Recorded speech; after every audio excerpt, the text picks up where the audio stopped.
সম্মানিত দিনী ভাইয়েরা, আমি আপনাদের সামনে যে বিষয়টি সম্পর্কে দু একটি কথা বলার ইচ্ছা পোষণ করেছি তা হলো সলাতুল ফজর। ফজরের সলাত সম্পর্কে সংক্ষিপ্ত আকারে কিছু বলার চেষ্টা করব ইনশাআল্লাহ। সম্মানিত দিনী ভাইয়েরা, আল্লাহ রাব্বুল আলামিন আমাদের উপর 5 ওয়াক্ত সালাতকে ফরজ করেছেন। মুসলিম হিসাবে নিজেকে যদি আমরা পরিচিতি দিতে চাই তাহলে অবশ্যই আপনাকে আমাকে 5 ওয়াক্ত সালাত অবশ্যই আদায় করতে হবে। এই 5 ওয়াক্ত সালাতের মধ্যে থেকে অন্যতম ফজরের সালাত।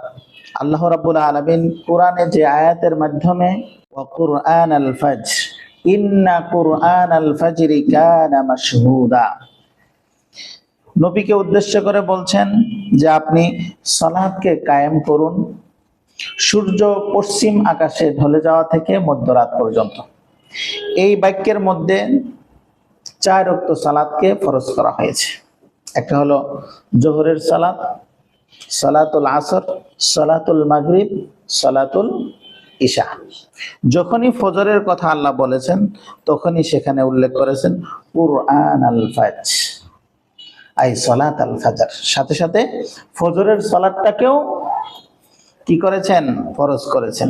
কিন্তু সাথে সাথে আল্লাহ রাব্বুল আলামিন বলে দিয়েছেন ইন্না কুরআন আল ফাজরি কানা মাশহুদা, ফজরের সালাত এমন একটি সালাত, এই সালাতের মধ্যে ফেরেশতাদের। অপর হাদিসে আল্লাহ রাসূল সাল্লাল্লাহু আলাইহি সাল্লাম ঘোষণা করেছেন তাফযুলু সালাতুল জামিঈ সালাতা আহাদিকুম ওয়াহদা, কোন একজন ব্যক্তি যদি জামাতের সাথে সালাত আদায় করে, আরেকজন ব্যক্তি যদি একা একই সালাত আদায় করে, যে জামাতের সাথে সালাত আদায় করলো তার সওয়াবটা বিখামসি ওয়া 20 জুজআ, 25 গুণ বৃদ্ধি করে দেওয়া হয়। যে আপনি জামাতের সাথে সালাত আদায় করলে এই সালাতের সওয়াবটা 25 গুণ বৃদ্ধি করে দেওয়া হবে।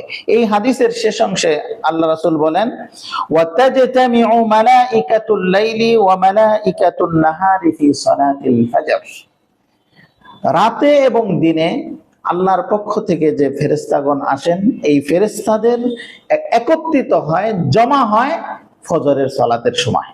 তাহলে এই হাদিস থেকে বুঝতে পারলাম, আর কোরআনের আয়াত ইন্না কুরআন আল ফাজরি কানা মাশহুদা, ফজরের সালাত হলো ফেরেশতাদের সমাবেশের সালাত। আর এখানে এই হাদিস থেকে আমরা বুঝতে পারলাম ফজরের সালাতের সময় ফেরেশতারা কি হয়? একত্রিত হয়। এই হাদিসটা বলার শেষেই আবু হুরায়রা রাদিয়াল্লাহু ওই আয়াতের দিকে ইঙ্গিত করেছেন। সে আয়াতটা হলো ইন্না কুরআন আল ফাজরি কানা মাশহুদা, ফেরেশতাদের যে একত্রিত হওয়ার সালাত, যে এই ফজরের 2 রাকাত সুন্নত নামাজের ফজিলত হলো দুনিয়া এবং দুনিয়ার ভূগর্ভে যত কিছু, কত লক্ষ বিলিয়ন ট্রিলিয়ন ডলার সম্পদ আছে, আপনি গোটা বিশ্ব নিয়ে দেখেন, আমেরিকা, অস্ট্রেলিয়া, ব্রিটেন, যত বড় বড় উন্নত রাষ্ট্র আছে, এক একটা রাষ্ট্রে কত পরিমাণ সম্পদ আছে। রাসূল এখানে বলছেন ওয়ামা ফিহা, ভূগর্ভে যা আছে, খনিজ সম্পদ যা আছে, যত প্রকারের খনিজ সম্পদ আছে সবগুলো কিন্তু এর আওতায়। রাসূল বলেছেন এই পৃথিবীতে যত সম্পদ আছে, পৃথিবীর ভূগর্ভে যত সম্পদ আছে, সকল সম্পদের চেয়েও উত্তম হলো ফজরের এই 2 রাকাত নফল সালাত। রাকাতাইল ফাজরি খায়রুম মিনাদ দুনিয়া ওয়া মা ফিহা। রাসূলের উদ্দেশ্য ছিল যে এই ফজিলত শুনে মানুষ যেন সুন্নত নামাজ না ছাড়ে। সুন্নত, যে ফজরের সুন্নত পড়তে আসবে সে তো অবশ্যই কি করবে? ফরজটা আদায় করবে। তাহলে চিন্তা করে দেখেন, একজন মানুষ যদি সারা জীবন নফল সালাত আদায় করে ফরজের সমতুল্য হবে? হবে না। ফরজ সুন্নতের যদি এত বিশাল সওয়াব থাকে তাহলে ফজরের যে ফরজ 2 রাকাত সালাত আছে এটা আদায় করলে আল্লাহ রাব্বুল আলামিন আমাদেরকে কি পরিমাণ সওয়াব দিবেন। তা আমরা দেখা গেছে ফজরের সালাতের সবচেয়ে গাফেল। রাসূল আকরাম সাল্লাল্লাহু আলাইহি সাল্লাম ফজরের সালাতে শুধু জামাতে একত্রিত হওয়ার ফজিলত বর্ণনা করতে গিয়ে বলেছেন মান সাল্লাল ইশা ফি জামাআতিন, যে ব্যক্তি ইশার সালাত জামাতের সাথে আদায় করলো ফাকান্নামা কামা নিসফাল লাইল, সে যেন অর্ধরাত্র দাঁড়িয়ে দাঁড়িয়ে নফল সালাত আদায়। আপনি ইশার সালাত শুধু জামাতে আদায় করবেন, তার ফজিলত কি? আপনি অর্ধরাত্রি যদি দাঁড়িয়ে দাঁড়িয়ে কিয়ামুল লাইল করেন, আপনার আমলনামায় যে সওয়াব লিপিবদ্ধ করা হতো সেই সওয়াবটা লিখে দেওয়া হবে। অনুরূপ ভাবে মান সাল্লাল ফাজরা ফি জামাআতিন, ফজরের সালাতটা যদি জামাতের সাথে আদায় করা হয়, ফাকান্নামা কামাল লাইলা কুল্লাহ, রাসূল ঘোষণা করেছেন সারা রাত্র দাঁড়িয়ে দাঁড়িয়ে নফল সালাত আদায় করলে যে সওয়াব হতো, ফজরের জামাতে শরীক হওয়ার কারণে তার আমলনামায় সেই পরিমাণ সওয়াব লিপিবদ্ধ করে দেওয়া হবে। তাহলে চিন্তা করে দেখেন, ফজরের সালাতে শুধু শরীক হবে, শরীক হওয়ার কারণে আপনার কত সওয়াব বৃদ্ধি করা হচ্ছে। রাসূল আকরাম সাল্লাল্লাহু আলাইহি সাল্লাম অপর হাদিসে বর্ণনা করেছেন, ফজরের সালাত এর বর্ণনা দিতে গিয়ে মান সাল্লা সুবহা ফাহুয়া ফি জিম্মাতিল্লাহ, ফজরের সালাত যে আদায় করবে সে আল্লাহর জিম্মায় চলে গেল, ওই দিন সে আল্লাহর জিম্মায় কি চলে গেল? চলে গেল। মান সাল্লা সুবহা ফাহুয়া ফি জিম্মাতিল্লাহ, সারাটা দিন সে আল্লাহর তত্ত্বাবধানে আল্লাহর জিম্মায় থাকবে। আমরা তো সব সময় আল্লাহর জিম্মায় আছি, কিন্তু বিশেষ করে যদি আমি ফজরের সালাত আদায় করি, ওই দিন বিশেষভাবে আল্লাহর দৃষ্টিতে আল্লাহর জিম্মায় আপনি চলে গেলেন। আপনি যখন আল্লাহর জিম্মায় থাকবেন, তখন আপনাকে শয়তান পাকড়াও করতে পারবে, আপনার দ্বারা অশ্লীল বেহায়াপনা কাজ হবে? কখনোই নয়। না হোক ওই টাইমে যদি আপনার মৃত্যু হয়ে যায়, এবং যার হায়াত এখনো শেষ হয় নাই, তারও নফসটা, তারও আত্মাটা, রূহটা আল্লাহর কবজায় নিয়ে নেন যখন সে ঘুমিয়ে যায়। যখন একজন মানুষ ঘুমিয়ে যায়, তখন আল্লাহ রাব্বুল আলামিন তার রূহটাকে তার কবজায় নিয়ে নেন। আল্লাহ এখানে বলছেন ফায়ুমসিকুল্লাতী কাদা আলাইহাল মাউতা, আল্লাহর জিম্মায় যখন ওই রূহটা চলে যায় ঘুমন্ত অবস্থায়, আল্লাহ যদি মনে করেন ওই রূহটাকে তার কাছে রেখে দেন, এই বডিটা ডেড বডি, মৃত, জীবিত হওয়ার আর কোনো সুযোগ নাই। এরপরে আল্লাহ ওয়ায়ুরসিলুল উখরা ইলা আজালিন মুসাম্মা, ঘুমন্ত অবস্থায় রূহটা যখন আল্লাহর কাছে চলে যায়, আল্লাহ তার বিশেষ দয়া অনুগ্রহ করে ওই রূহটা আবার আপনার মাঝে ফিরিয়ে দেন। যখন ফিরিয়ে দেন, আল্লাহ এর বলছে ইন্না ফি যালিকা লাআয়াতিন লিকাওমিন ইয়াতাফাক্কারুন, এই যে পরিবর্তন, আল্লাহর কাছে রূহ চলে যায়, আবার আল্লাহ নির্দিষ্ট সময়ের জন্য রূহটা ফেরত দেন, যারা জ্ঞানবান, যারা চিন্তাশীল, যাদের জ্ঞান আছে, তাদের জন্য বড় একটা শিক্ষা, বড় একটা নিদর্শন এখানে রয়েছে। আমরা এটাকে আরেকটু স্পষ্ট করতে পারি। আমরা ঘুমানোর সময় দেখবেন দোয়া পড়ি, ঘুমের সময় দোয়া পড়ি না? আল্লাহুম্মা বিসমিকা আমুতু ওয়া আহইয়া। আমরা কিন্তু সকলেই স্বীকৃতি প্রদান করি, হে আল্লাহ, আমি আপনার নাম নিয়ে মৃত্যুবরণ করছি। ওয়া আহইয়া, সকালবেলা আপনি আমাকে আবার জীবিত করে দিয়ে। তাহলে ঘুমাই মানে কি? এটাও একটা মৃত্যু। ঘুম থেকে উঠে আমরা কি বলি? দোয়া পড়ি। কি দোয়া পড়ি? আলহামদুলিল্লাহিল্লাযী আহইয়ানা বা'দা মা আমাতানা ওয়া ইলাইহিন নুশুর। আমরা আল্লাহর ঘুম থেকে জাগ্রত হয়ে আল্লাহর প্রশংসা করি। কেন? আলহামদুলিল্লাহিল্লাযী আহইয়ানা বা'দা মা আমাতানা, হে আল্লাহ, আমরা মৃত ছিলাম, ঘুমন্ত অবস্থায় মৃত ছিলাম, তুমি এই মৃত অবস্থায় আমাদেরকে পুনরায় জীবন দান করলে, এই জন্য তোমার শুকরিয়া, আলহামদুলিল্লাহ। ওয়া ইলাইহিন নুশুর, সর্বশেষ আমাদেরকে তো তোমার কাছেই ফিরে যেতে হবে। এই দোয়াগুলো প্রমাণ বহন করে ঘুমটাও একটা মৃত্যু। ঘুমটাও কি? আমরা সারা রাত ঘুমিয়ে থাকলাম, এই ঘুমন্ত অবস্থায় আল্লাহ রাব্বুল আলামিন তার বিশেষ দয়া অনুগ্রহের মাধ্যমে আমাদের রূহটাকে ফিরিয়ে দিলেন, আর আমরা ঘুম থেকে জাগ্রত হয়ে একজন মুমিনের দৈনন্দিন কার্য সম্পাদন করার সর্বপ্রথম ফরজ ইবাদত হলো ফজরের সালাত, আর আমরা সেটা কি করলাম? আদায় করলাম না। কত বড় খেয়ানতি আল্লাহর সাথে করলাম। আল্লাহ আমাকে বিশেষ দয়া করলেন, অনুগ্রহ করলেন, আমাকে জীবনটা ফিরিয়ে দিলেন, আর জীবন পেয়ে সর্বপ্রথম দৈনন্দিন আপনার ইমানের নিদর্শন, আপনার ইমান আছে কিনা তার প্রমাণ বহন করার যে মাধ্যম, সেটাই হলো ফজরের সালাত, আর আপনি সেই সালাতটা ত্যাগ করলেন। এটা আল্লাহর সাথে কি করা হবে? মনে রাখবেন, যেই ইমান আপনাকে ফজরের সালাতে মসজিদে আনতে পারে না, ওই ইমান আপনাকে কখনো কবরে মুক্তি দিতে পারবে না, ওই ইমান আপনাকে আখিরাতে মুক্তি দিতে পারবে না। ওই ইমানের মাধ্যমে জাহান্নাম থেকে মুক্তি পেয়ে জান্নাতে যাওয়া বড় কঠিন হয়ে যাবে।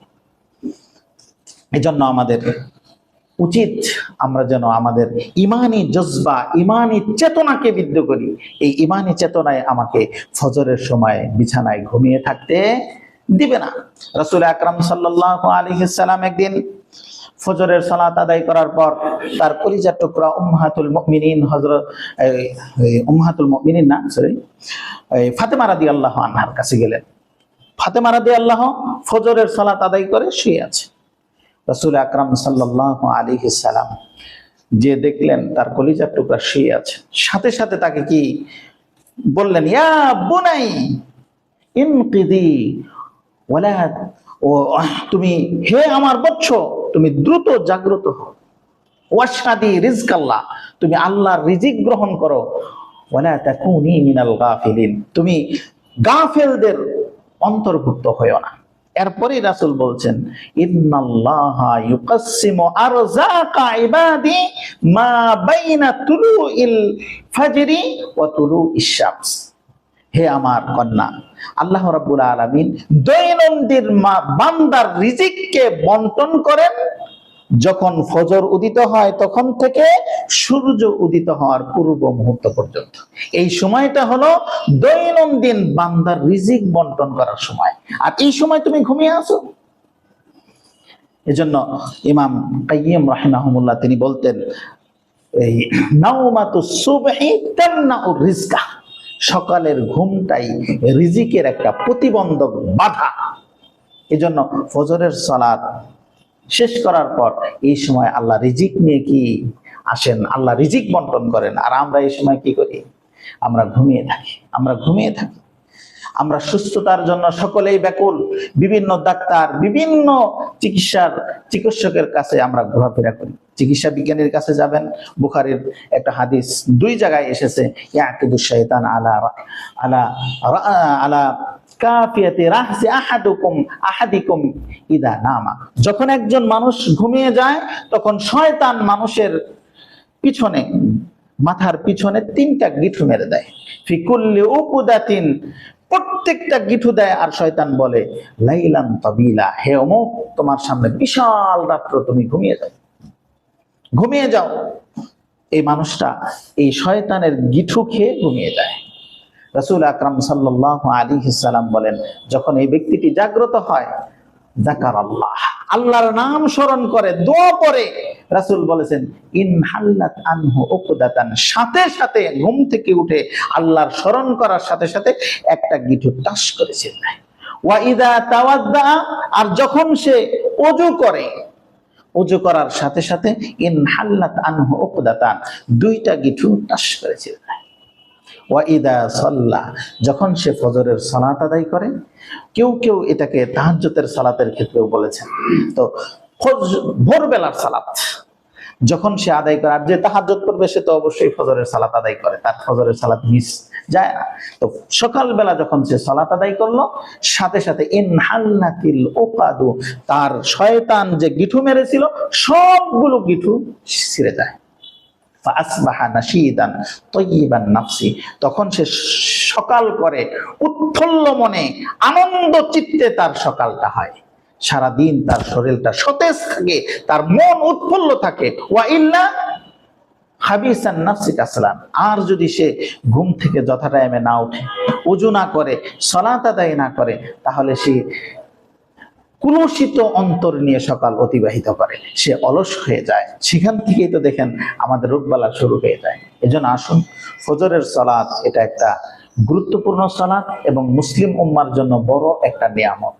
এই সালাতের মাধ্যমে আমাদের সমাজ বিনির্মাণ করা একেবারেই সহজ। একটা ফ্যামিলিতে যদি ফজরের সালাত যথা সময়ে বাড়ির প্রত্যেকটা সদস্য সঠিক টাইমে আদায় করে, এই ফ্যামিলি সুন্দরভাবে গঠন করা একেবারেই সহজ হয়ে যাবে, এজন্য আল্লাহর কাছে আমরা প্রার্থনা করব, আল্লাহ রাব্বুল আলামিন যেন আমাদের সবাইকে ফজর 5 ওয়াক্ত সালাত যথা টাইমে আদায় করার তৌফিক দান করেন।